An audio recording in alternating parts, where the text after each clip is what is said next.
gimana dok agenda hari ini dok? Hari ini sebenarnya nggak boleh ya di dalam sini. Agenda hari ini apa dok? Sedikit aja dok. Boleh ya. Jadi hari ini kita datang ke Mas Sarah sini tolong. Jadi hari ini kita ke Komisi Yudisial. Komisi Yudisial itu badan yang mengawasi hakim, kinerja dari hakim.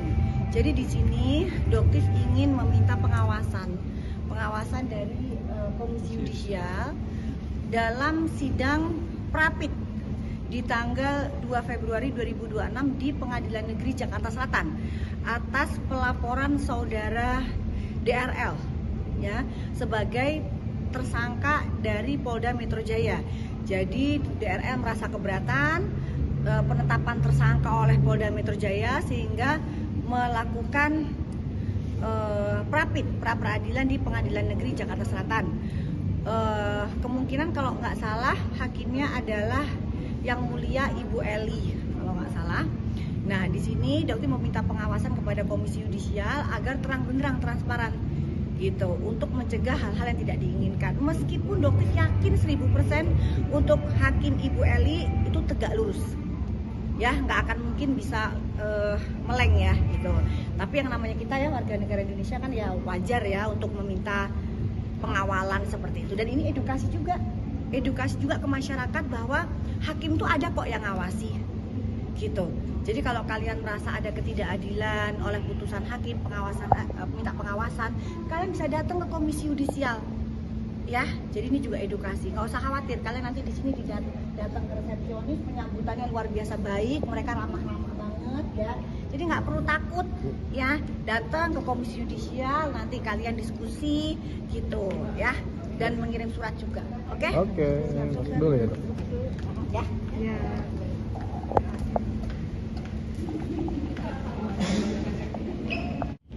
Oke dokter, tadi bisa diceritain dokter mungkin Pertemuannya membuat seperti apa? aduan atau permohonan apa tadi? Oke.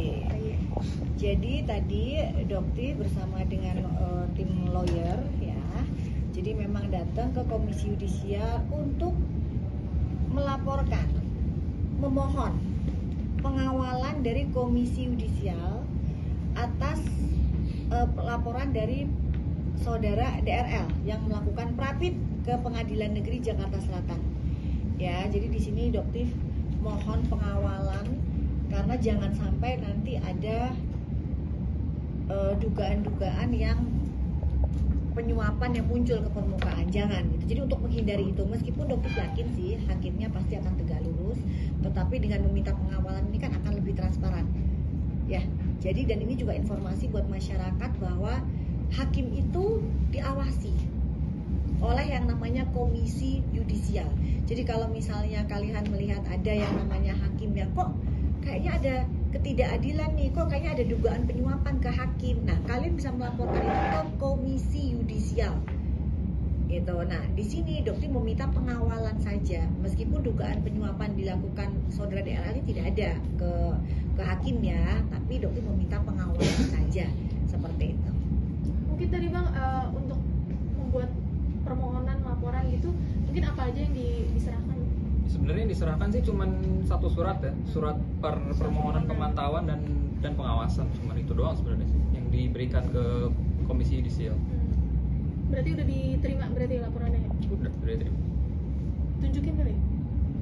Nanti ada itunya, apa namanya di foto itu di blur ya, nama Iya. intinya nanti jadi kasih tapi di blur itunya, namanya sama alamatnya. Karena ada Dok berarti alamat. siap mengawal setiap persidangannya nanti di PN Selatan? Betul, Atau akan betul. selalu hadir? Akan selalu hadir. Jadi Doktif akan selalu hadir tanggal 2 dan tanggal 4 saudara daerah dipanggil ya di PMJ ya. Itu mungkin nanti kalian bisa cari informasi ya, tanggal 4 kan dipanggil di PMJ, itu pun Doktif akan datang gitu untuk mengawal ya. Jadi akan selalu mengawal. Kalau ditanya mengawal, Doktif pasti akan mengawal. Ya karena memang kasusnya ini kan DRL sudah berusaha menghubungi Doktif melalui lawyernya, melalui Bang Hotman ya untuk memberikan sejumlah uang dengan nominal yang cukup besar dari 5M sampai ke angka puluhan miliar. Dan itu masih Doktif tolak. Karena intinya bukan itu. Ya, intinya kembalikan ratusan miliar uang masyarakat baru kamu ngomongin damai. Jangan pernah mengajak damai di belakang. Ya. Yang Doktif inginkan seperti ini, ngobrol di depan jurnalis. Apa kamu mau apa? Kamu mau kasih Doktif berapa? Ya, kerugian masyarakat berapa, gantikan. Nah, baru kita ngomongin masalah damai. Selama itu tidak terjadi, maka uang damai apapun yang akan kamu kasih ke Doktif akan Doktif tolak. Ya, ini harus dijadikan pelajaran juga buat saudara DRL. Nggak semuanya bisa kamu bayar dengan uang, ya, termasuk juga Doktif. Ya, Berarti sebenarnya perdamaian itu dibuka sejak awal dok ya berarti ya. sejak Tapi awal. belum ada niat baik dari saudara DRL untuk bertemu dengan media bersama-sama duduk bareng dengan Doktif berarti ya. Iya, kan selalu seperti itu. Di Mabes Polri beliau juga lari. Ya, di seperti ini di Polda Metro Jaya juga beliau lari. Kalau Doktif sih pengennya seperti ini, kita ngobrol di depan jurnalis dan kalau bisa live.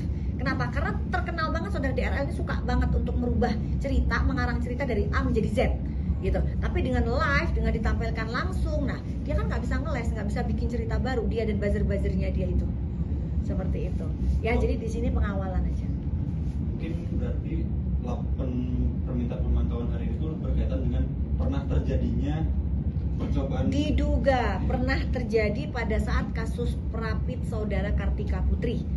Ya, pada saat itu hakimnya inisialnya DT. Jadi menurut keyakinan Doktif, dugaannya Doktif terjadi dugaan penyuapan ke hakim pada saat itu, sehingga pada saat itu dimenangkan ya di 2 case.